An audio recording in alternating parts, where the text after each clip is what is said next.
Paz do Senhor, meus irmãos, irmãs, nós louvamos a Deus por essa oportunidade de poder, mais uma vez, abrir a palavra de Deus, mais uma vez, expor o texto sagrado, entendendo que é a palavra de Deus, é ela que produz em nós toda a transformação. Aqui, ela mesma nos chama a experimentar em Cristo. Então, louve a Deus por isso e vamos abrir a nossa Bíblia lá na Carta aos Efésios, hoje no capítulo 5, a partir do verso 18. Efésios 5, 18. Propositalmente, ou melhor, intencionalmente, nós cantamos dois cânticos que falam a respeito do Espírito Santo, da doutrina do Espírito Santo. E é sobre isso que desejamos falar. Como é que a gente vive uma vida cheia do Espírito Santo? Ou melhor, quais são as implicações de uma vida cheia do Espírito Santo? Vamos ler juntos em Efésios capítulo 5, versos 18 a 21. Efésios 5, de 18 a 21. E não vos embriagueis com o vinho, no qual há contendas ou dissoluções, mas enchei-vos do Espírito, falando entre vós com salmos, entoando e louvando de coração ao Senhor com hinos e cânticos espirituais, dando sempre graças por tudo a nosso Deus e Pai, em nome de nosso Senhor Jesus Cristo, sujeitando-vos uns aos outros no temor do Senhor. Vamos orar mais uma vez? Bendito Deus, Pai de nosso Senhor e Salvador Jesus Cristo, nós te agradecemos por esse tempo tão especial que o Senhor tem nos proporcionado a cada semana. Te agradecemos pela tua voz, que podemos ouvir claramente através das Escrituras. Te agradecemos pela maravilhosa graça que o Senhor tem revelado para com a sua igreja a partir dessa carta tão profunda, tão tremenda. Mais uma vez, Senhor, nós suplicamos que fales conosco, que a tua voz possa ser clara, audível nesse ambiente e que nós possamos ir aos nossos lares após essa reunião com a convicção de que fomos mais uma vez abençoados por ti, no nome de Jesus. Amém e amém. Irmãos e irmãs, só para lembrar, nós estamos estudando a segunda parte da carta de Paulo aos Efésios. Segunda parte essa que começa no começo do capítulo 4. A primeira parte é teológica, é teologia pura, é o que Deus fez por nós, constituindo a igreja. A segunda parte é prática, é o resultado daquilo que Deus fez na nossa vida, evidenciado, demonstrado de maneira prática, de maneira clara. Paulo diz nessa segunda carta que nós devemos ter o nosso andar transformado a partir dessa obra que Deus fez em nós. E ele diz que esse andar transformado deve manifestar-se de modo digno da vocação com que fomos chamados. Isso é, esse andar deve se manifestar em unidade. Nós devemos permanecer em unidade porque esse é o plano divino, é o plano de Deus. Aí ele ainda falou mais sobre esse andar, dizendo que esse andar deve ser não conforme os outros gentios, porque lembrem-se, quando fala aos Efésios, ele está falando para uma igreja gentílica. Mas o nosso andar como igreja não deve ser como o andar dos outros gentios, daqueles que não conheceram a Cristo. Isso é, o nosso andar deve ser em santidade.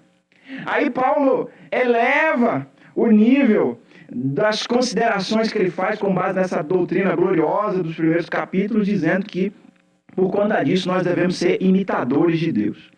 Devemos imitar Deus em amor, em santidade, em uma vida de luz, em uma vida que se manifesta, sobretudo em amor, porque Deus é amor. E ele fecha ali aquela porção dizendo que a gente deve imitar Deus também, andando em sabedoria. Agora, depois de ter dito isso, ele vem e diz que nós devemos ser cheios do Espírito Santo. Que nós devemos nos deixar encher do Espírito Santo. Essa é a melhor tradução, é o que mais se aproxima daquilo que consta ali no original grego. É como se Paulo estivesse dizendo assim, olha, o Espírito Santo quer encher vocês, mas vocês precisam deixar que isso aconteça, porque ele não fará isso a parte do nosso livre-arbítrio. Deus não vai olhar para qualquer um e vai escolher um em detrimento de outros, como alguns afirmam.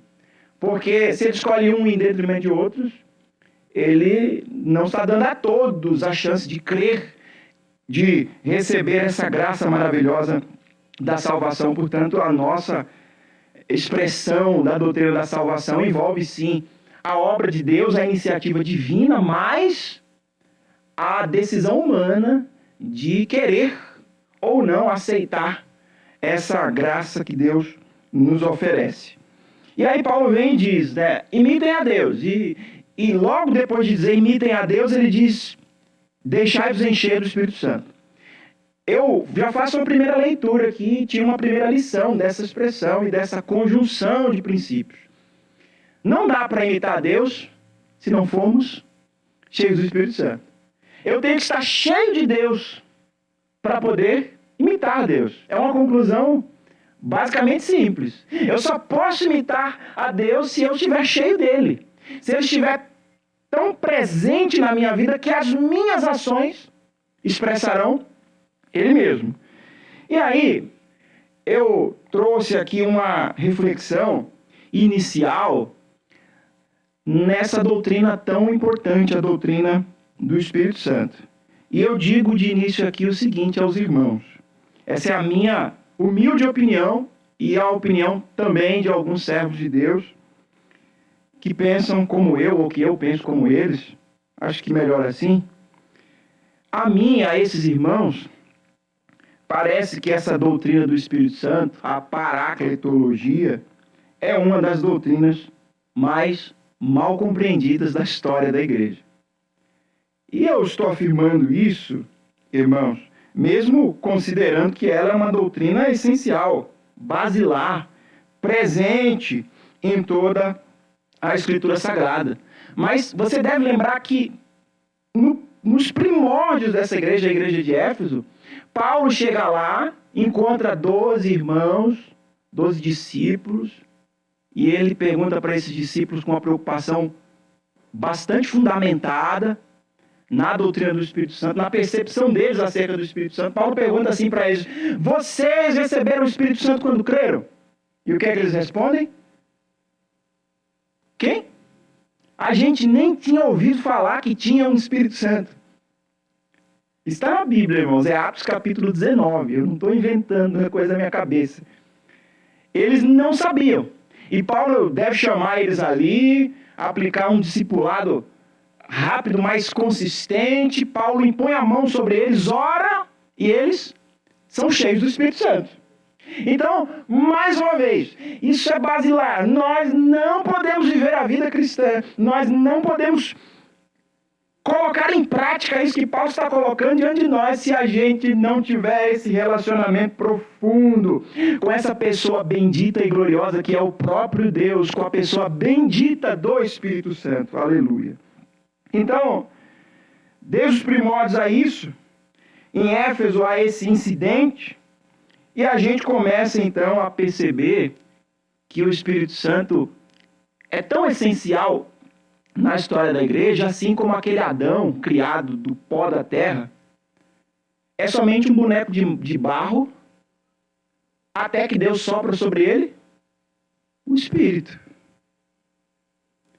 O que Adão é enquanto Deus não soprou sobre ele o Espírito? Um boneco de barro, morto, sem vida.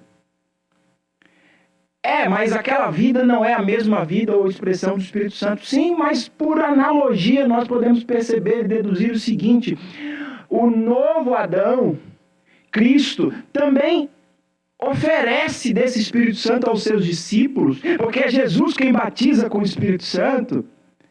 E ele proporciona que todos aqueles que recebem desse Espírito Santo passem agora a experimentar verdadeira vida. Eles antes estavam mortos em ofensas e pecados, como a gente leu na própria epístola de Paulo aos Efésios. Mas deixa eu dizer algumas coisas sobre o Espírito Santo. para comprovar o quanto essa doutrina é importante, é claro. Primeiro, é o Espírito Santo quem convence o homem do pecado, da justiça e do juízo. Ninguém vai chegar à conclusão de que está andando em pecado, ou de que está andando em justiça, ou de que é réu do juízo, se não for por ação do Espírito Santo. Então aquele cântico, irmão Ronaldo, que a gente cantava na igreja antigamente, né? Ele se move em você, o Espírito Santo se move em você, até com gemidos inexprimíveis. Você deve lembrar da letra melhor do que eu. É um cântico que um dia eu fui numa igreja e cantaram isso na apresentação dos visitantes. Eu disse, não faz sentido. Porque o Espírito Santo não é promessa de Deus para a igreja. Até que eu percebi o seguinte, mesmo antes de nos tornarmos igreja, o Espírito Santo falava, começava um processo de salvação na sua vida, convencendo você do pecado, da justiça e do juízo. Um outro aspecto, o Espírito Santo é aquele que nos ensina toda a verdade e nos faz lembrar tudo quanto Jesus nos tem dito. Isso é João 14, 26. Ele é quem nos faz lembrar, ele quem traz a memória ou ao coração do cristão a palavra de Deus. É o Espírito Santo quem intercede por nós com gemidos inexprimíveis, o que eu acabei de afirmar para vocês, Romanos 8, 26. É o Espírito Santo quem nos reveste de poder para testemunhar. Atos dos Apóstolos, capítulo 1, verso 8. Mas recebereis poder ao descer sobre vós o Espírito Santo e ser-me-eis testemunhas. É o Espírito Santo quem nos capacita, portanto, a testemunhar com palavras e ministérios, através dos dons. É um testemunho, o nosso exercício dos dons espirituais é um testemunho a respeito da graça salvadora de Deus. Isso é 1 Coríntios 12, Efésios 4, 11, 1 Pedro 4, 11, Romanos 12, 6. As 4 listas de dons espirituais que você vai encontrar na Escritura Sagrada. E não necessariamente com palavras, em alguns momentos, ou com ministérios, mas com a nossa vida. Eu testemunho com a minha vida através do fruto do Espírito Santo. Gálatas capítulo 5, verso 22. O fruto do Espírito Santo também é um testemunho para o mundo acerca da justiça de Deus. É o Espírito Santo quem nos consola. João 14, 16. Ele é o nosso Consolador. É o Espírito Santo, a terceira pessoa da Trindade, o próprio Deus. A pessoa, não a força. Tão especial, tão basilar, tão indispensável na nossa caminhada, que Jesus chega a dizer que se a gente blasfemar contra o Espírito Santo, nós estaremos cometendo um pecado imperdoável. E eu já tive que responder pergunta de adolescente desesperado, dizendo assim, quando eu brinquei de falar em línguas estranhas, será que eu blasfemei contra o Espírito Santo? E eu disse assim, olha, se você está arrependido do que fez, esse é um sinal de que você encontrou perdão. Porque é o Espírito Santo quem convence. Então, peça perdão. Não brinque com as coisas de Deus, viva de maneira séria na presença dele e creia que ele é poderoso para fazer você falar línguas de verdade. E aí, parece que de alguma forma o próprio Espírito fez aquele coração inquieto se acalmar. Mas o Espírito Santo é essa pessoa. Lembrem-se que Jesus fala desse aspecto da blasfêmia contra o Espírito Santo como um pecado imperdoável, quando alguns religiosos vêm até ele e acusam ele de fazer os sinais que ele fez pelo dedo de Satanás, pelo dedo de Belzebu. Ele diz assim, os religiosos fariseus da época dizem, você está fazendo isso aí pelo próprio Satanás. E aí Jesus vira e fala, cuidado, vocês podem estar falando contra o Espírito Santo. Porque ele vai dizer, citando o profeta Isaías, o Espírito do Senhor está sobre mim, pois que me ungiu para evangelizar os pobres, enviou-me a curar os quebrantados de coração, a pregar liberdade aos cativos e restauração da vista aos cegos, a pôr em liberdade os oprimidos, a anunciar o ano aceitável do Senhor. Portanto, o que eu faço pelo poder do Espírito Santo, e não cabe a vocês zombar ou duvidar disso jamais. Vocês podem incorrer no erro de blasfemar contra o Espírito Santo. Então, em síntese, nesses poucos versículos que eu citei aqui, nós podemos dizer que esse convencimento do pecado, da justiça e do juízo é obra do Espírito Santo que acontece na nossa conversão. A orientação e o direcionamento que nós recebemos é obra do Espírito Santo que nos ensina, que nos oferece o caminho a seguir, que nos orienta. O batismo com o Espírito Santo, isso é o ser imergido no Espírito Santo, é obra do próprio Deus e da sua graça que Ele nos proporciona com o fim de testemunharmos o Evangelho. Os dons do Espírito Santo que recebemos, buscamos, desenvolvemos através do exercício espiritual, é dádiva do Espírito Santo. O consolo que nos consola em nossas tribulações é dádiva do Espírito Santo. O fruto que Ele mesmo desenvolve em nós é dádiva dEle. E tudo isso são também dinâmicas do Espírito, maneiras como o Espírito atua na nossa vida, ou seja, em nós, por nós e através de nós. É assim que o Espírito Santo ele se manifesta, ele age no meio da igreja. Então, a equação é simples. Você sem o Espírito Santo é igual um carro sem combustível. Não cumpre a sua função. Você, sem o Espírito Santo, é como um avião que não tem asas. Ele não pode se sustentar no ar porque não tem a sua principal ferramenta de sustentação, as asas. Você, eu, sem o Espírito Santo, somos como aquele corpo morto, feito do barro, que depende totalmente da vida de Deus. Você sem o Espírito Santo é alguém que não vai conseguir ter a condição de cumprir o seu propósito, e não há melhor definição de morte do que essa. Nós, sem o Espírito Santo, somos apenas um boneco de barro, sem vida. Ou melhor, sem a verdadeira vida que somente Deus pode nos proporcionar.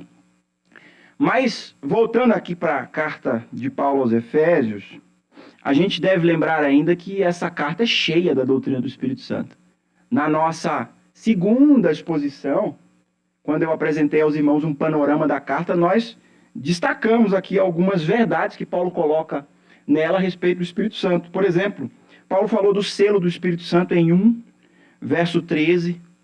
Ele diz claramente, com todas as letras, que nós recebemos esse selo, que é um sinal de propriedade, quando nós ouvimos o evangelho da nossa salvação.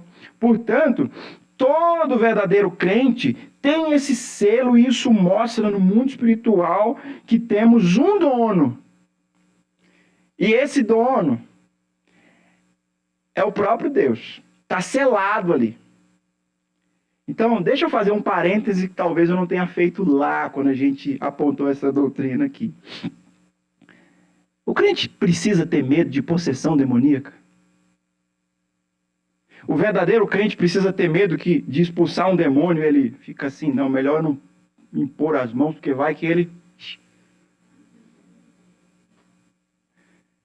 Não precisa não, irmão. Sabe por quê? Tem uma marca em você, tem um selo em você, que o mundo espiritual reconhece e sabe que é propriedade divina.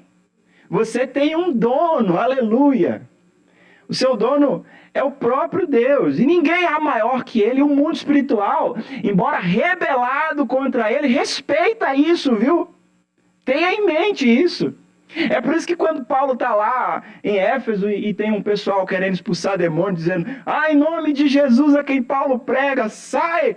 O demônio vira, mas vocês quem é que são? Eu sei quem é Paulo, ele tem uma marca sobre ele, mas vocês, quem são? E o texto diz que aqueles jovens tomaram uma surra, saíram até despidos da presença daquele endemoniado. Então, nós temos um selo. Paulo falou desse selo. Paulo falou ainda do Espírito Santo como penhor da nossa herança. Capítulo 1, verso 14. O Espírito Santo é a garantia que Deus nos deu de que nós somos dele, de que nós pertencemos a ele. Paulo falou que somos a morada do Espírito, somos a casa, o templo do Espírito Santo. Então, se no Antigo Testamento Deus se manifestava dentro do templo, no Novo Testamento, na Nova Aliança, ele se manifesta no meio da igreja. E não confunda, por favor, igreja com templo.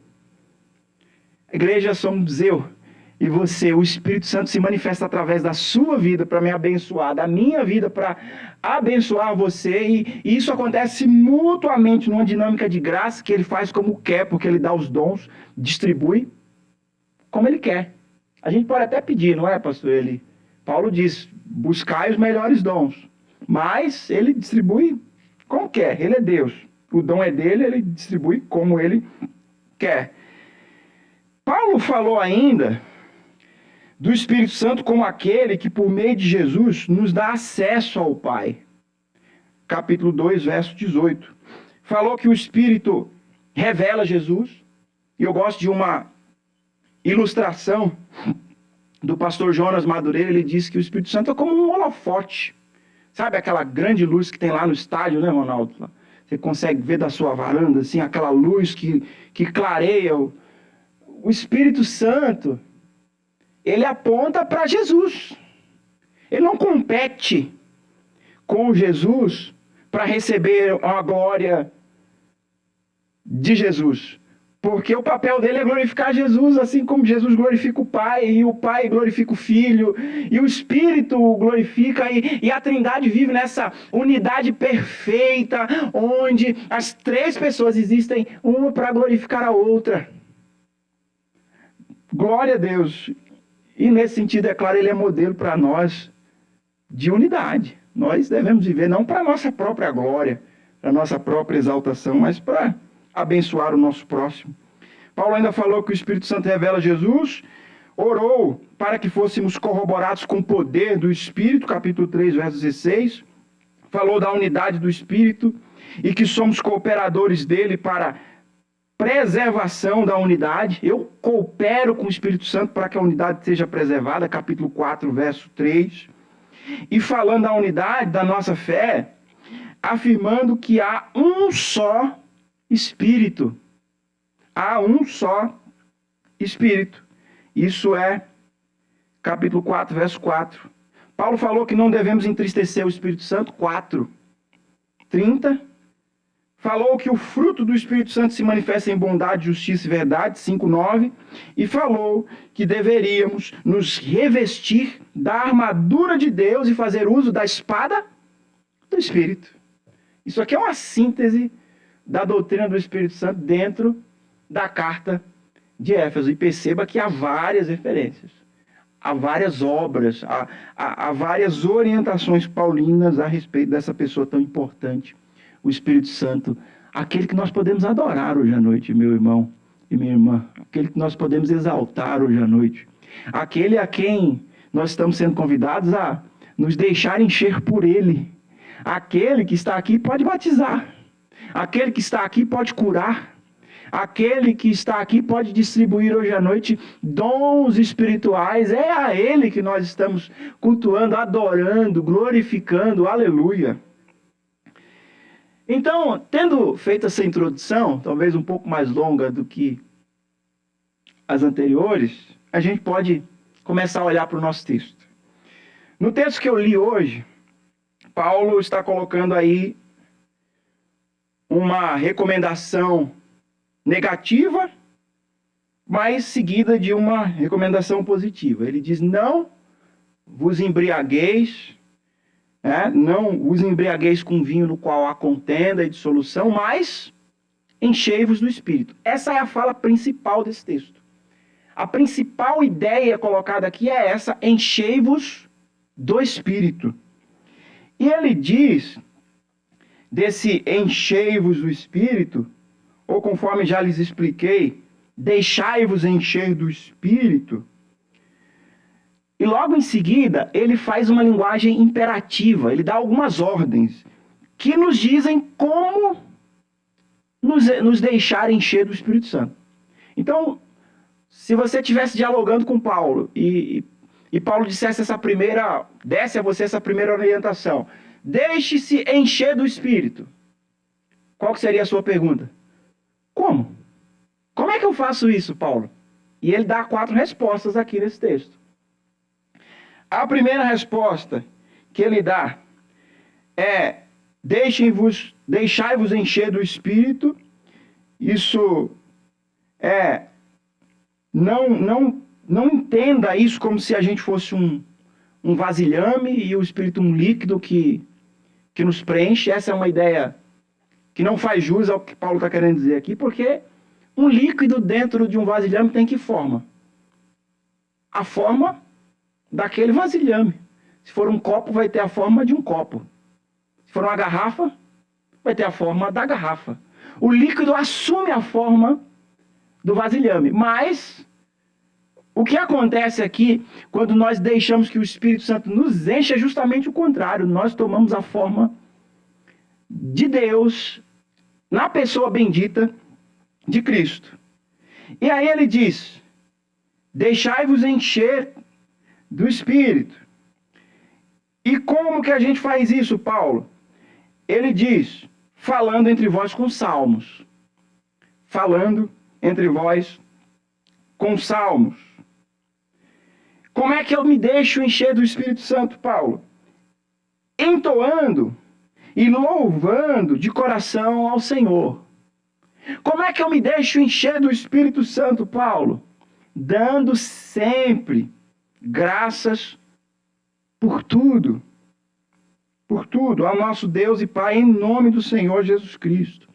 Como é que eu me deixo encher do Espírito Santo, Paulo? Aí vem a parte mais difícil.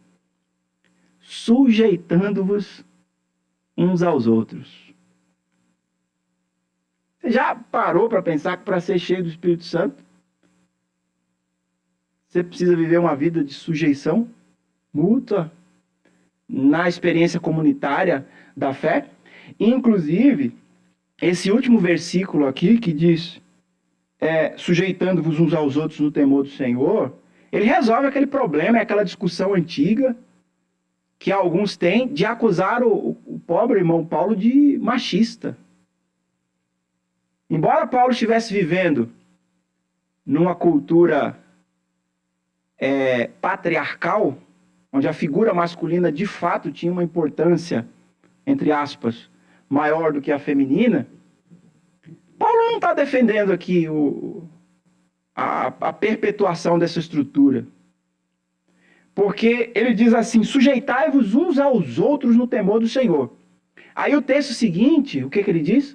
Mulheres, sujeitai-vos aos vossos maridos. Aí a gente não lê o verso anterior e acusa Paulo de ser machista. Ó, tá vendo? Ele só está mandando aqui as mulheres se sujeitarem aos maridos. Já tinha parado para pensar nisso? Que um versículo antes ele diz a todo mundo, homens, mulheres, todos, sujeitai-vos uns aos outros no temor do Senhor, se vocês quiserem viver uma vida cheia do Espírito Santo. Então, isso aqui é uma elucidação rápida, básica, do nosso texto. É essa a ideia que Paulo transmite aqui.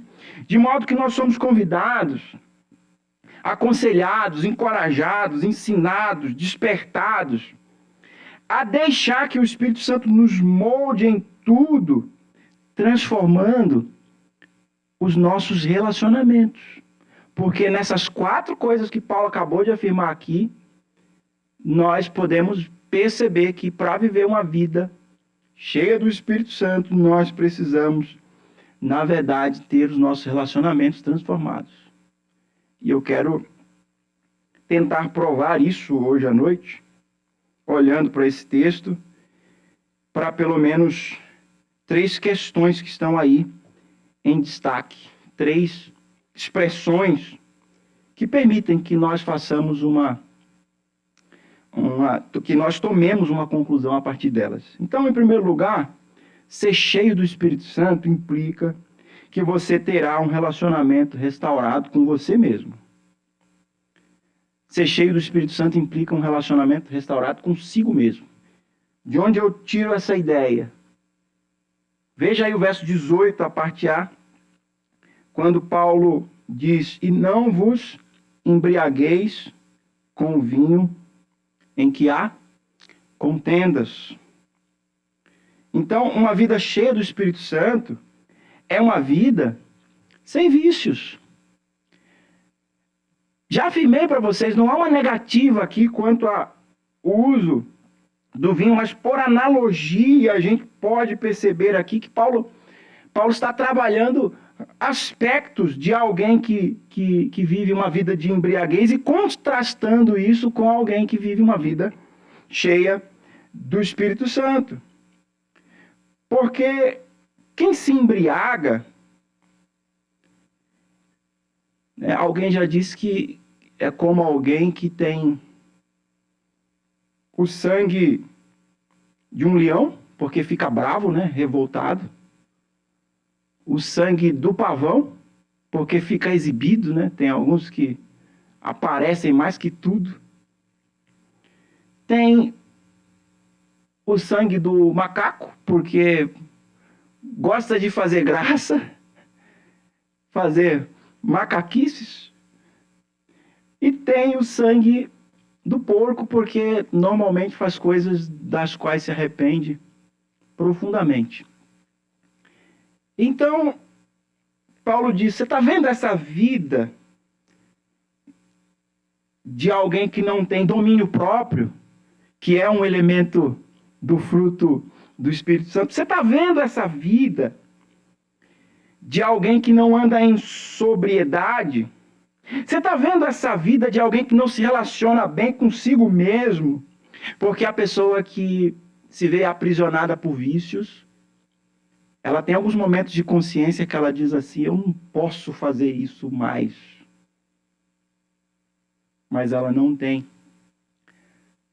a força em si mesma de romper com aquilo.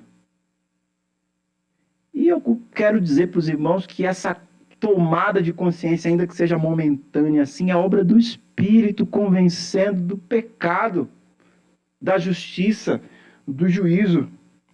Então Paulo vai falar sobre essa vida cheia do Espírito Santo, e ele está dizendo que é o oposto de uma vida de embriaguez, porque uma vida do Espírito Santo é uma vida de sobriedade, é uma vida de relacionamento restaurado consigo mesmo, onde eu me trato bem a partir da experiência que eu tive com Deus, que me deu condição, capacidade, graça, poder para resistir ao pecado.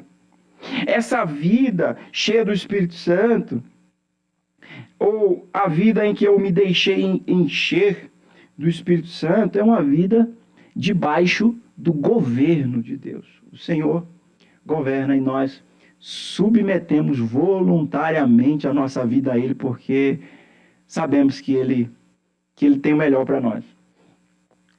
Conta-se que um pastor fez um apelo de domingo à noite. Alguém gostaria de entregar a sua vida a Jesus? E alguém que talvez pudesse estar embriagado, com o espírito do pavão ou do macaco, fala assim para o pastor: pastor, por que eu deveria entregar a minha vida para Jesus? Aí o pastor, com mansidão, com graça, responde: porque nenhum de nós aqui considerou-se bom o bastante para conduzir a vida nas suas próprias regras. Entregar a vida a Ele é a melhor coisa que nós podemos fazer. E isso fala, irmãos, da vida cheia do Espírito Santo. E como quebra aquele paradigma, A gente olha para alguém que flui nos dons espirituais e muitas vezes tem uma vida desregrada em casa. Alguém que fala em línguas estranhas e muitas vezes tem uma vida de relacionamentos fraturados. E a gente diz: ali está uma pessoa cheia do Espírito Santo. Mas é a intimidade que vai mostrar. É aquilo que a gente não vê que vai comprovar se aquela pessoa é cheia do Espírito Santo ou não. Eu lembro de ter recebido um moço jovem na igreja em Rio Grande da Serra. E aqueles erros que todo pastor comete um dia, você dá a fala, você deixa falar. Era alguém que tinha a referência de alguém da igreja, então a gente abriu a exceção. Mas, irmãos, terminou o culto e a esposa daquele que falou lá, cheio do Espírito Santo, todo entusiasmado no púlpito, chamou a esposa de um obreiro e falou assim: olha, ele anda me batendo em casa. Olha, ele me trata mal. Eu já não sei o que fazer. E quando sobe no púlpito lá, ó, eu não sei como é que Deus usa. E a pergunta é, será que usa? Ou será que a gente deixou de exercitar o dom de discernimento de espíritos?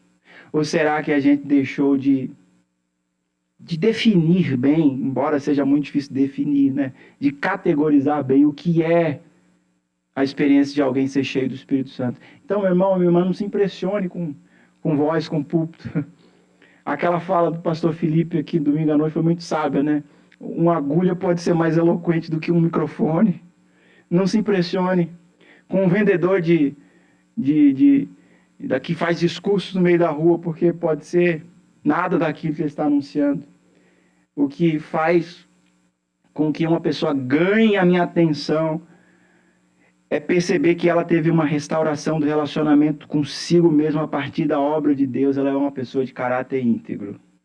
Então, essa é a primeira pista que Paulo nos dá aqui de uma implicação do que vem a ser essa vida cheia do Espírito Santo. Mas qual é a segunda implicação de uma vida cheia do Espírito Santo?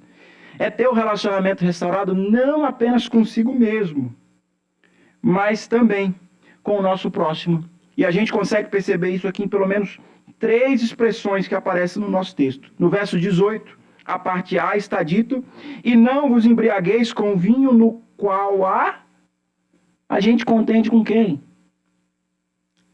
Às vezes com a gente mesmo, às vezes com Deus, mas na maioria das vezes com gente do nosso convívio, né? Não? Olha a outra expressão, verso 19, a parte A, falando entre vós com salmos e hinos e cânticos espirituais. Qual que é o conteúdo da nossa conversa? Salmos, hinos, cânticos espirituais. Porque a boca fala do que o coração está cheio. Sujeitando-vos uns aos outros no temor do Senhor, a expressão que fecha o nosso texto. Então, uma vida cheia do Espírito Santo promove a restauração dos nossos relacionamentos com o nosso próximo. Não nos relacionamos mais nos padrões de outrora, governado pela política mundana, que diz assim: você para mim é problema seu. Eu primeiro, eu em segundo, eu em terceiro, e se houver algum tempo eu penso no meu próximo. Não, na experiência de quem tem uma vida cheia do Espírito Santo, a gente está o tempo inteiro vivendo altruisticamente, outrocentricamente. Não existe isso, né, no português, mas eu acho que você entendeu. Você está vivendo, sim, para servir outras pessoas. Essa também é uma das coisas que mais me assustam na realidade da igreja. E lembrem-se, a gente está dentro de uma carta eclesiológica. Certa feita eu ouvi uma pessoa que chegou assim e disse: eu não quero mais congregar em igreja de bairro. Eu não quero mais congregar em igreja onde as pessoas se conhecem. Eu quero congregar numa igreja que eu vá lá no domingo à noite, eu entre, sente, adore a Deus, saia e ninguém nem me percebeu. E aí você fica assim, tentado a dar uma resposta desaforada, mas não pode. Aí você fala assim: olha, mas o plano de Deus é que a gente... O que é que está dito aqui? Sujeite-se uns aos outros. O plano de Deus é que a gente pense nos outros antes de nós mesmos. O plano de Deus é que a gente sirva o próximo. Então, meu irmão e minha irmã, se você se percebe como um cristão que só precisa vir à igreja, sentar, levantar e ir embora, tem alguma coisa muito errada com a sua percepção do evangelho. Ah, mas eu não sei fazer nada. Tem alguma coisa que você pode colocar a serviço do reino de Deus e das pessoas à sua volta. E é com isso que você glorificará a Deus. É com isso que você demonstrará uma vida cheia do Espírito Santo, com relacionamentos restaurados na dimensão horizontal da nossa experiência. Porque esse texto também vai apontar para a necessidade de a restauração de o nosso relacionamento vertical com Deus. Mas isso está mais do que claro. Na Escritura eu não preciso nem dedicar tanto tempo a esse ponto. Mas o fato de eu e você pensarmos que a gente pode viver a vida eclesiástica, a vida em comunidade, desconectado, é um grande erro. É um grande erro. Então, procure seu pastor.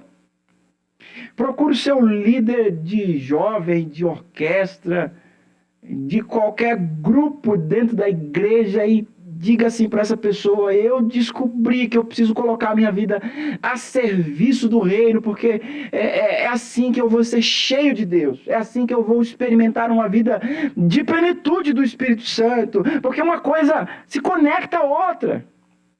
Você já viu, por exemplo, alguém pedindo: Senhor, me batiza com o Espírito Santo, me batiza com o Espírito Santo. Por que você quer ser batizado com o Espírito Santo? Porque eu acho bonito falar em línguas. Eu acho bonito assim, andar na igreja. Olha, tudo bem, não tem problema. Também acho uma experiência gloriosa. Não fico diante do espelho dizendo: olha como eu... Não é isso. Mas quando eu vejo alguém assim, cheio da graça de Deus, é bonito de se ver. A gente vê a obra do Criador ali, a restauração que pode ter acontecido ali. Mas não é só isso. O próprio batismo no Espírito Santo é a experiência de revestimento de poder para testemunhar o reino. Para testemunhar o reino. Então, se é para testemunhar, é para servir. É para levar as boas novas que nos alcançaram para outras pessoas. Então,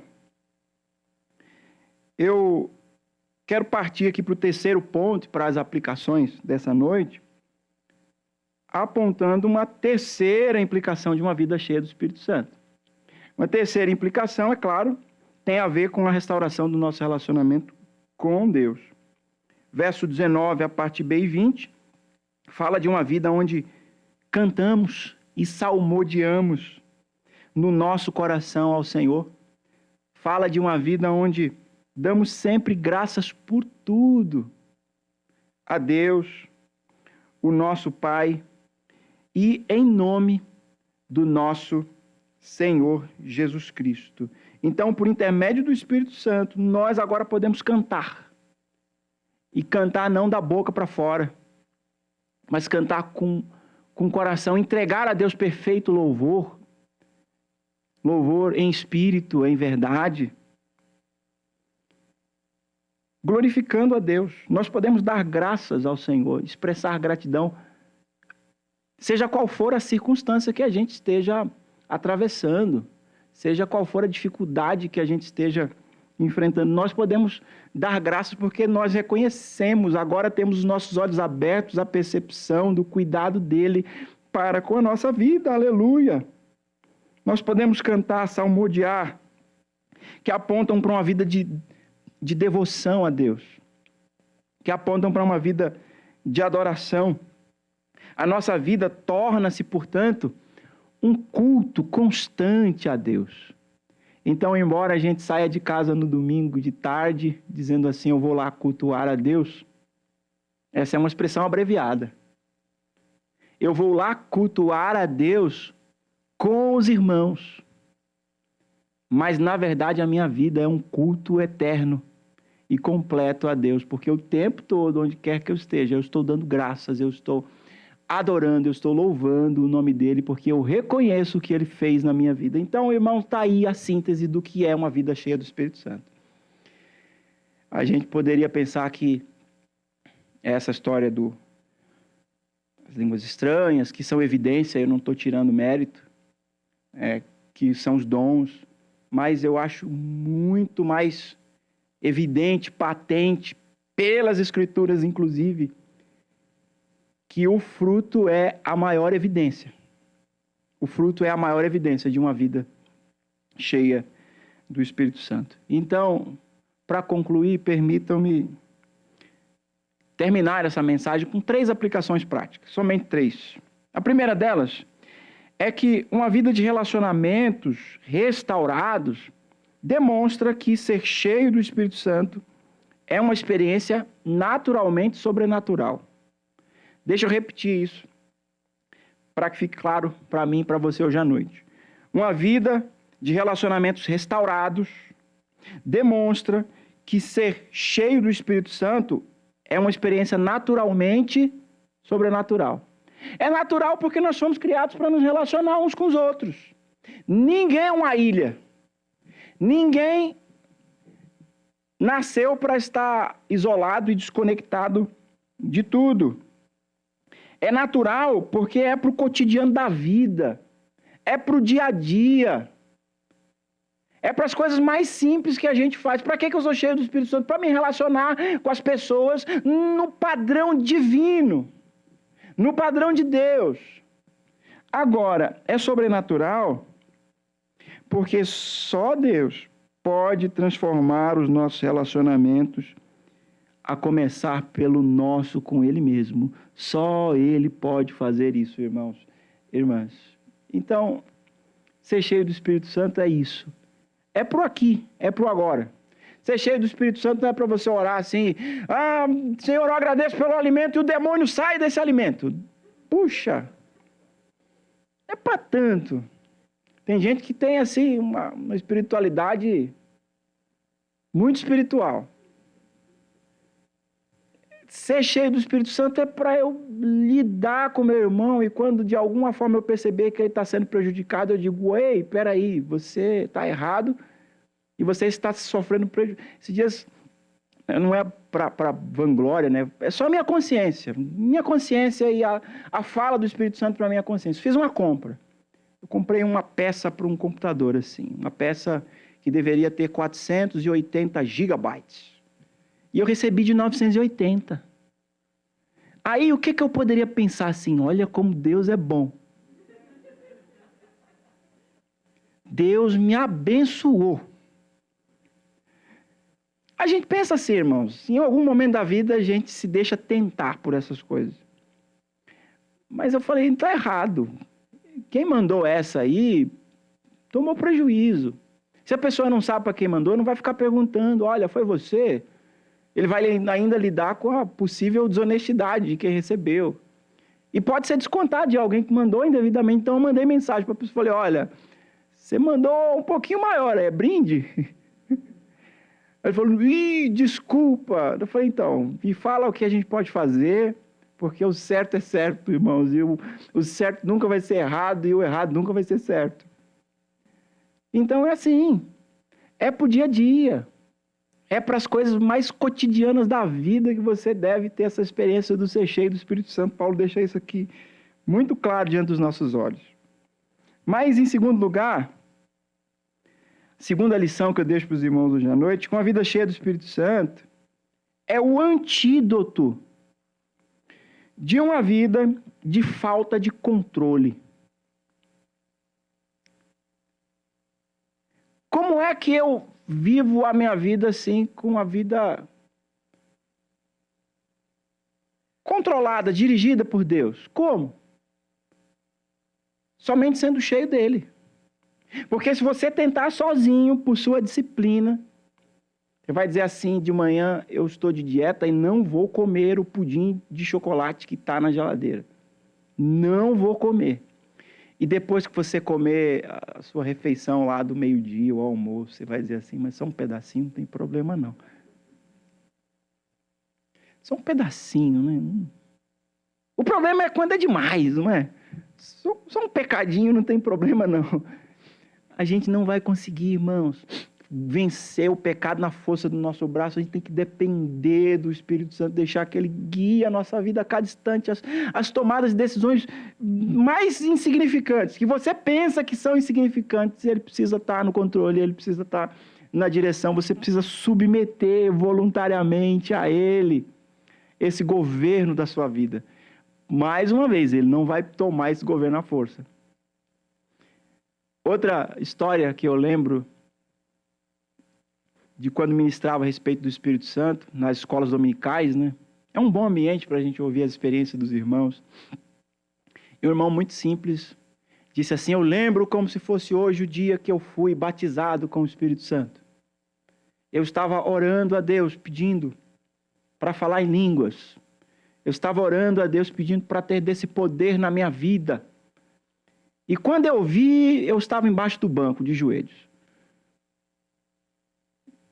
Pode ser assim, uma coisa surpreendente, mas não é com arrebatamento de sentidos não, tá? Você não vai se descobrir, opa, o que aconteceu antes disso? Você não vai ser arrebatado e vai passar a ser um robô, uma máquina, e depois você desperta e diz, eu acho que o Espírito Santo me usou, foi isso. Não vai funcionar assim. É uma dinâmica preciosa de liberdade, mas que você sabe que ele está no controle. É uma experiência gloriosa em que você não se torna inconsciente do que está acontecendo. Você está consciente de que é Ele quem está operando através da sua vida. Então, meu irmão e minha irmã, é por isso que Paulo está dizendo, a gente deve ser cheio do Espírito Santo, para que a nossa vida não seja uma vida de descontrole, uma vida de impulsos que a gente faz e depois morre de remorso porque fez. A gente faz e depois chora as pitangas porque sabe que não deveria ter feito. Quanto mais cheio do Espírito Santo você for, menos dessa natureza caída de Adão vai prevalecer na sua vida. Quanto mais cheio do Espírito Santo você for, mais graça de Deus haverá na sua vida para você bater a porta na cara do pecado. Mais você terá a condição de resistir, mas não tente sozinho. Você não vai conseguir. Não vai dar certo. Então, a embriaguez não é o problema. Deixa eu terminar a minha frase, por favor. Não pode editar nessa parte aqui do vídeo. As contendas não são o problema. As discussões violentas não são o problema. A falta de devoção e de gratidão a Deus não é o problema, ou não são o problema. Nem mesmo a vida não vivida em serviço ao próximo é o problema. O problema é a vida vazia do Espírito Santo, porque quanto mais cheios do Espírito Santo nós formos, menos problema com essas coisas a gente vai ter. Encha-se do Espírito Santo. Aleluia. Em terceiro e último lugar, a terceira lição que eu deixo para os irmãos essa noite, é que uma vida cheia do Espírito Santo nada tem a ver com a religiosidade alienada dos nossos dias. Como eu já afirmei, tem a ver com realidades mais básicas da nossa vida.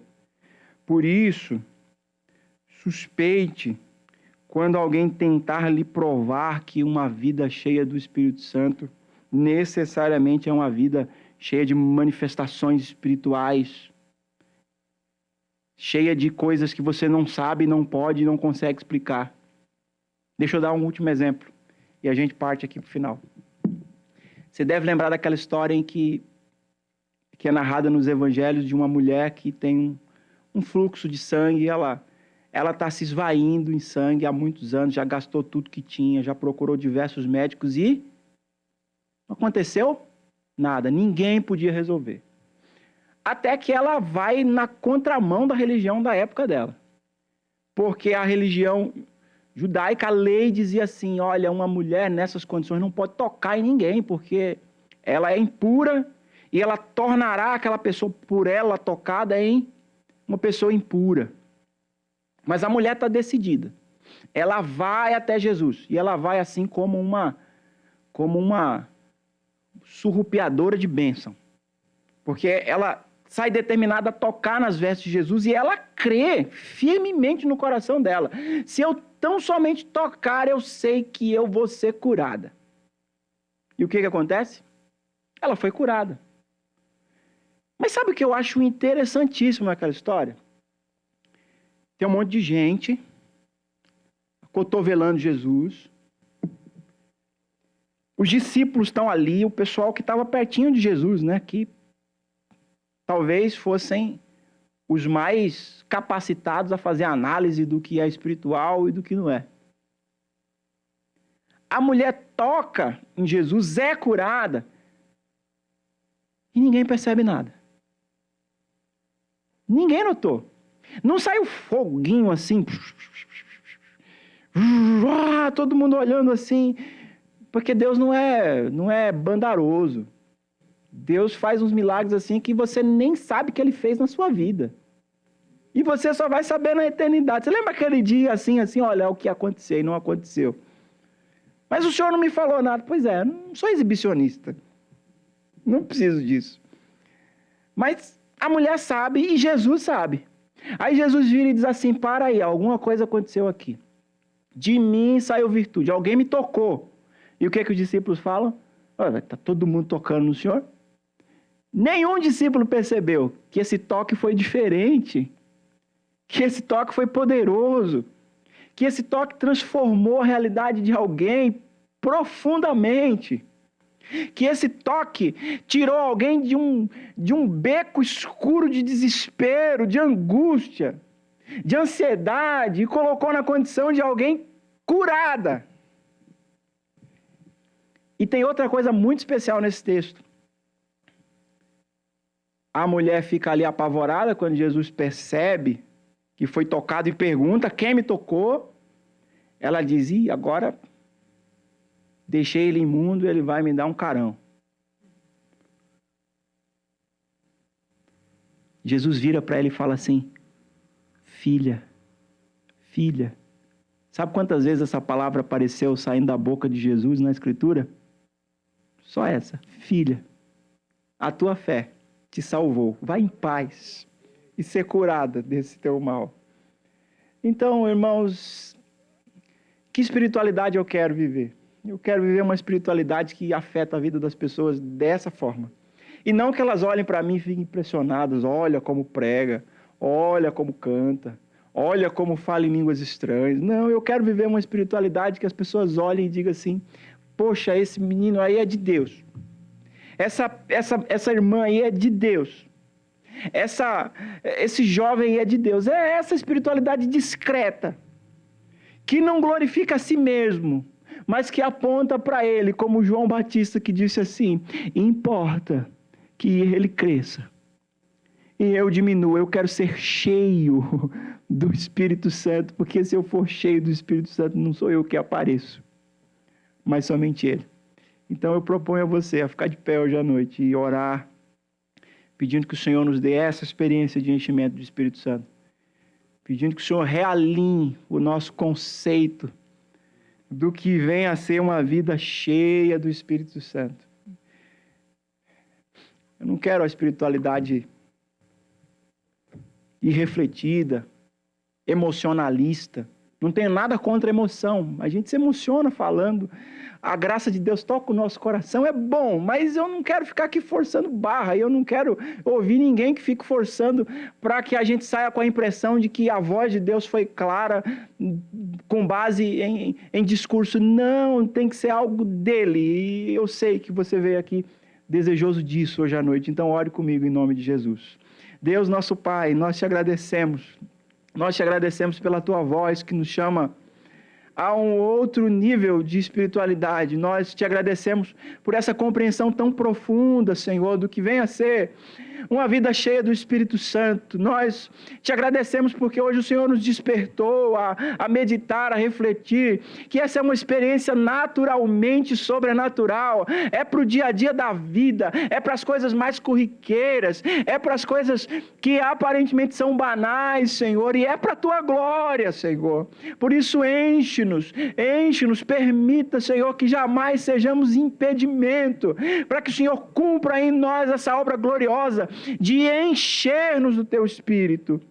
Eu peço, Senhor, por todos aqueles que de alguma maneira se sentem frustradas com a experiência que têm, que talvez seja fruto de não conhecer o Espírito Santo. E eu peço, Senhor, que o Senhor batize, que o Senhor visite, que o Senhor encha corações hoje à noite com aquela alegria.